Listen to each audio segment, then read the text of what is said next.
ఎదిగే పిల్లలకి రోజుకి ఒక లడ్డు ఇవ్వండి. ఇందులో ప్రోటీన్స్ ఎక్కువగా ఉండడం వల్ల పిల్లల్లో ఎదుగుదల అనేది బాగుంటుంది. అలాగే కాల్షియం కూడా ఎక్కువగా ఉండడం వల్ల ఎముకలు కూడా దృఢంగా మారుతాయి. జ్ఞాపక శక్తి కూడా పెరుగుతుంది.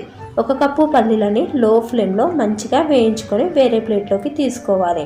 1 కప్పు తెల్ల నువ్వులు, సగం కప్పు నల్ల నువ్వులు వేసి మంచిగా వేయించుకొని వేరే ప్లేట్లోకి తీసుకోవాలి. చల్లారిన పల్లీలని బరకగా గ్రైండ్ చేసుకోవాలి. అలాగే చల్లారిన నువ్వులను కూడా బరకగా గ్రైండ్ చేసుకొని ఇందులోనే 1.5 కప్పు బెల్లం వేసి అలాగే గ్రైండ్ చేసిన పల్లీ పొడి కూడా వేసి మంచిగా గ్రైండ్ చేసుకొని వేరే ప్లేట్లోకి తీసుకోవాలి. ఇందులో 1/2 టీ స్పూన్ ఇలాచీ పౌడర్ వేసి కలుపుకొని లడ్డూలా చుట్టుకుంటే అయిపోతుంది. ఇవి పిల్లలకనే కాదండి, పెద్దలు తిన్నా కూడా చాలా మంచిది హెల్త్కి. తప్పకుండా రోజుకొకటి తినండి. ఇలాంటి మరెన్నో రెసిపీస్ కోసం ఛానల్ని లైక్ చేసి ఫాలో చేయండి. మీలో